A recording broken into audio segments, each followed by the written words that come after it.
Salut tout le monde, Fred Rondeau, fondateur d'Altic.ca, planificateur financier. Aujourd'hui, une autre capsule, les deux côtés de la médaille. Alors, aujourd'hui, on se pose la question suivante. Est-ce que le market timing est une stratégie efficace? Il y a des gens qui vont faire beaucoup de day trading dans le but justement de essayer de jouer le marché au jour le jour. Puis il y a des gens qui vont essayer de le jouer juste comme quand ça plante, ils pensent qu'il va y avoir une récession, fait que là ils vont retirer leur bille, ils vont se mettre ces lignes de côté, ils vont attendre que ça baisse puis ils vont essayer de réinvestir. Fait que c'est un peu ça le principe du market timing, c'est de dire je vais vendre quand c'est haut, je vais acheter quand c'est bas, comme ça je subis jamais ou rarement les baisses. Sauf que le petit hic là-dedans, c'est que statistiquement parlant, il n'y a jamais personne qui a réussi à vendre puis acheter tout le temps au bon moment, à chaque année, puis de réussir ça sans faire d'erreur. Jamais. C'est jamais arrivé, il n'y a jamais personne qui a réussi. Fait que c'est pour ça que je penche plus du côté que non, ce n'est pas une stratégie efficace parce que vous êtes constamment soumis aux émotions. Okay? Puis c'est ça qui est difficile en tant qu'être humain, c'est de se battre contre ses émotions. Okay? Fait qu'on va y aller avec un exemple. Mettons que tu as investi de l'argent, puis là, ça monte. OK? Puis là, ça monte, tu as fait plus 100% de rendement, ça a vraiment bien été. Là, tu te dis, hey, crème, je vais vendre. Je vais vendre parce que là, j'ai fait mon argent, puis je vais vendre. Puis là, finalement, tu vends, puis ça continue de monter. Là, tu vas faire, fuck, Colin, si j'ai vendu, j'aurais dû attendre. Prochaine fois, je me ferais pas avoir, m'attendre plus longtemps, être plus patient. Fait que là, tu réinvestis de l'argent, là, ça monte. Là, je ferai pas la même erreur, là, je vais attendre.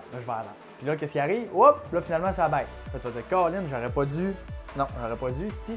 Là, la prochaine fois, là, j'ai eu ma leçon, je vais attendre, c'est mieux d'être patient. Fait que là, tu réinvestis de l'argent, puis là, ça monte, tu es patient, puis là, ben, ça plante encore. Fait que tu es tout le temps en train de te battre contre tes émotions et à long terme, ça prend tout un mental pour être capable de faire ça. Puis anyway, il n'y a personne qui est capable de prédire qu'est-ce qui va arriver à court terme. Les meilleurs investisseurs au monde ne sont pas capables, ils disent haut et fort qu'ils sont pas capables de prédire à court terme, dans 6 mois, 1 an et demi, qu'est-ce qui va arriver. Fait que pourquoi si eux autres sont pas capables, toi tu penses que tu es capable? Et pourquoi moi je penserais que je serais capable? C'est comme, je veux dire là, c'est un problème d'ego, on s'entend? Les meilleurs sont pas capables, fait comme, essaye pas pour rien, tu vas juste risquer de perdre beaucoup d'argent en faisant ça. Là, il y a des gens qui vont dire « Ouais, mais là, Fred, moi, j'en ai vu des gars là, qui font des gros rendements, puis ils ont mis de l'argent, puis ça a bien été, puis tout. » Oui, effectivement, il y en a qui sont chanceux, parce que des fois, ils ont juste été là au bon moment, puis là, ils vont dire « Hey, Colin, je suis le meilleur, je suis le kingpin. » Je savais que ça allait monter, mais qu'il n'y avait aucune idée de ce qui allait se passer, puis là,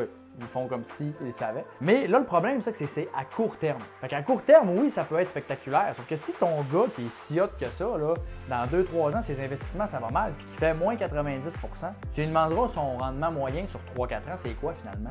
Hein? Ça se peut qu'il se vende un petit peu moins puis qu'il fasse un petit peu moins son frais. C'est pas compliqué. Le market timing, pour la grande majorité des gens, là, on parle de 98 % des gens, c'est juste mieux de ne pas essayer de faire ça. Achète un fonds indiciel, casse-toi pas la tête, ça coûte pas cher, puis tu es sûr de faire le rendement que le marché va donner. Puis après ça, ton fonds indiciel, tu rajoutes de l'argent dedans à chaque mois.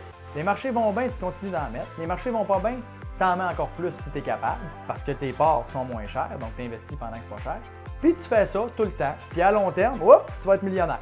Ben oui, à un moment donné, tu vas arriver, tu vas dire, Colin, j'ai 1 million, Colin, 2 millions. Ben oui, c'est juste ça. C'est aussi simple que ça. La constance, c'est la clé. Puis le market timing, ça enlève de la constance parce que tu essayes de jouer le marché puis de jouer au plus fin.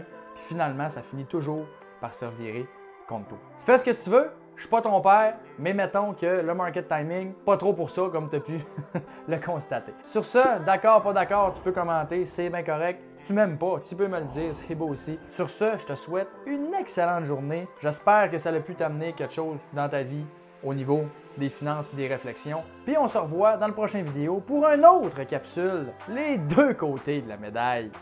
Salut!